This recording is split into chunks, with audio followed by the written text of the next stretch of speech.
we'll be talking about the trends of the hotel industry today. And so before I start, I want to give you a brief summary of what I'll be saying.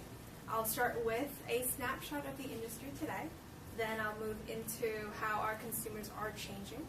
Then I'm going to go into talking about how our properties are changing, the design to change with our consumers. Then I'll talk about how technology plays a role in this before I conclude with how the industry itself is adapting to these changes and needs. First, let's start with the outlook of our customers today. When you think of the market space, there's two big consumer bases that you think about. We have our business travelers, then we have our leisure travelers. And to serve these buckets of customers, we have a diverse portfolio of offerings. And so we looked at our budget hotels, we looked at our standard hotels, and luxury hotels. So budget and standard luxury wise, budget I want you to think Motel 8s. Standard I want you to think the Hampton Inns, the Hiltons. And luxury, Four Seasons, Mint and Oriental. So the reason we have all these diverse offerings is because we have a diverse base of consumers in our portfolio. And so this segues into my next slide, which will talk about how our consumer is changing. The biggest group of individuals that the industry has had to prepare and adjust for are our Generation Z and our millennials as a group. The Gen Zs and the millennials are finicky customers. They have different expectations than any customers before. They have a more sophisticated taste. The most dominant kind of thing that we see from this new upcoming consumer is the idea of them wanting an experience.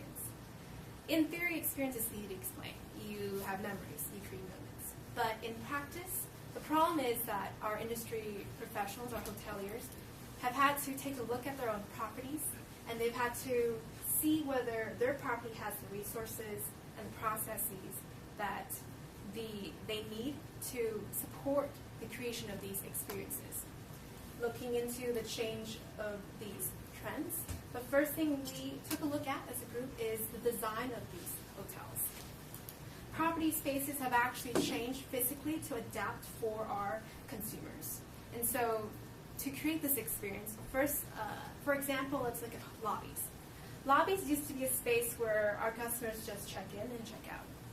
Nowadays, they're being designed with the idea of a dynamic use space in mind. And so they play with intimate spaces where you want to sit in the lobby but still connect with a bigger group. And they play with social spaces where people can meet and interact together.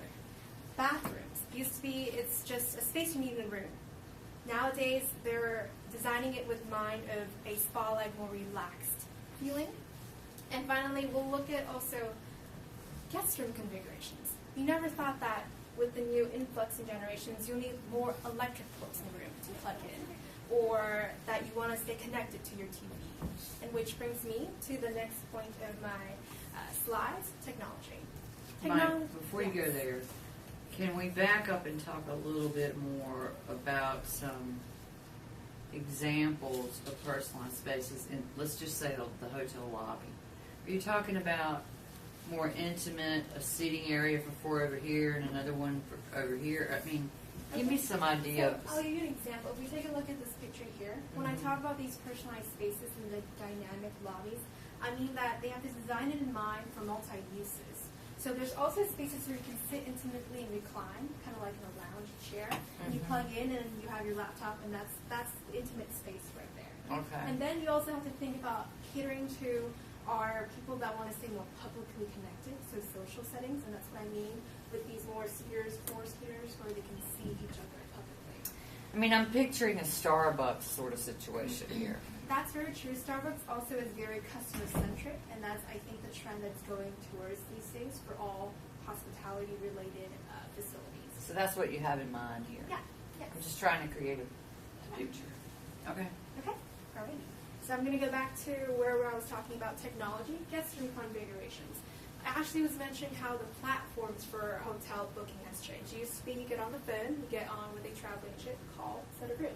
Nowadays you have Expedia.com, Booking.com, and so that interaction has changed. We also have they want to stay plugged in with their room. So You can actually interact with phone and room, adjust temperature, adjust lighting by yourself on your personal device. Does Expedia take like a big part of you guys' margin, or what's their like markup when you book a hotel over Expedia? I will talk about this part later. Thank you. I can tell you, like, they took 20% margin for the commission. That's high. Yeah, very, very high. Yes. Okay. And also the big thing that's being talked about out there right now is being able to use your phone as a hotel room key, which is really interesting.